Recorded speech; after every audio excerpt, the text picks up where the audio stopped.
আসসালামু আলাইকুম। আমি আসলে যেটা বলতে চাই, আমার যে অভিযোগ বা আমার যে কষ্টটা আসলে আপনাদের সাথে শেয়ার করতে চাই যে যে আসলে গ্রামীণ সিম, বাঙালির সিম, এই দুইটাই আমি সব থেকে বেশি ইউজ করি। কারণ রবি, এয়ারটেল এগুলো ইউজ করি না।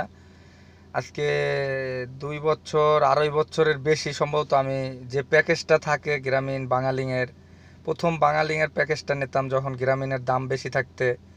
তখন বাঙালিংয়ের প্যাকেজ বিগত অনেক দিন চালাইছি।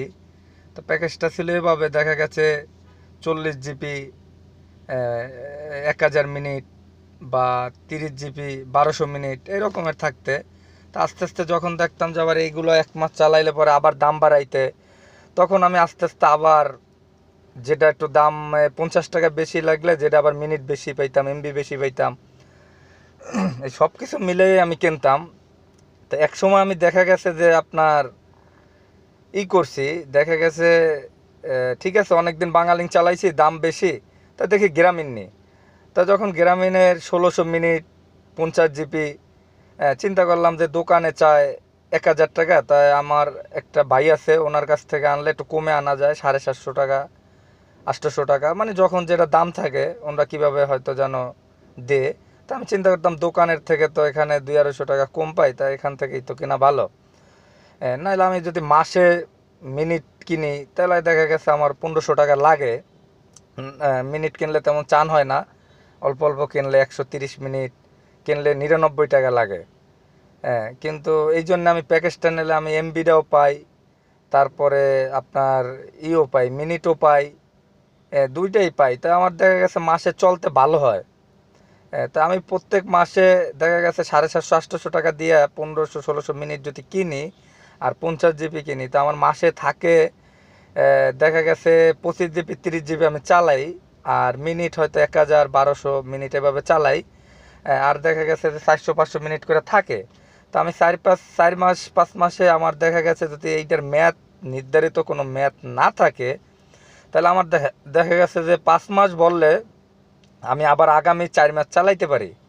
বা 6 মাস যদি ভরি, বা 8 মাস যদি ভরি, 7-8 মাস বললে আমার পুরো বছর যাইবে, তাহলে আমার আর 5 মাস ভরা লাগবে না, 4 মাস ভরা লাগবে না। ঠিক আছে, তাহলে 4 মাস না ভরা লাগলে, তাই 4 মাসে আমার যদি 3000 টাকা বছরে বা 4000 টাকা বাচ্চা যায়, তাহলে আমি তো এটা দিয়ে আমার আত্মীয় স্বজন বা পরিবারের যে কোনো একটা জিনিস কিনে দিতে পারি।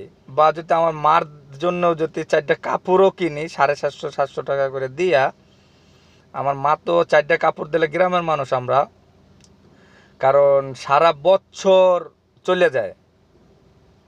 আমরা বিলাসিতা করি না যে আমাদের 3000 টাকার কাপড়ে বছর যাইবে না, কারণ আমরা বিলাসিতা কেমনে করবো, সীমিত আয় সীমিতই। তা আমি আসলে যেটা বলতে চাই এটা নিয়ে আসলে কিছুদিন আগে মাননীয় মন্ত্রীরা কথা বলছে, তারপরে এক ভাই জোরালোভাবে প্রতিবাদ করছে।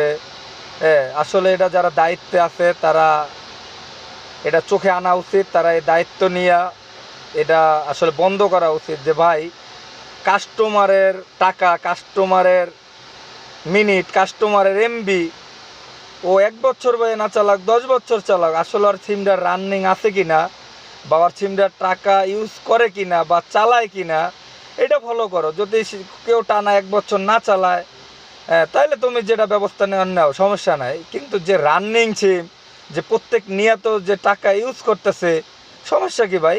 আমি 2 মাস পরে একবার টাকা ভরবো, তুমি লাভ করবে না? এখন আমার তুমি সিম দেছো, আমার দরকার, সিম বা কথা না বললে চলবে না।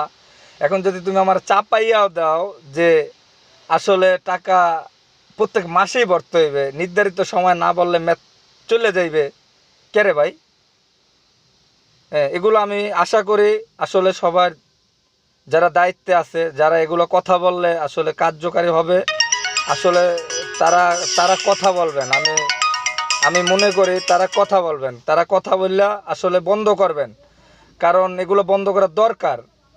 ছোট ছোট জিনিস না এটা, কারণ এটা বাংলাদেশের সব মানুষই এভাবে ক্ষতিগ্রস্ত হয়, হয়তো কেউ কথা বলে না, আসলে বললে কি হবে। তো এই কারণে আপনারা এটা আশা করি আসলে এটা যত দ্রুত সম্ভব এটা কার্যকারী করে এটা বন্ধ করা উচিত। জি, আসসালামু আলাইকুম, সবাই ভালো থাকবেন।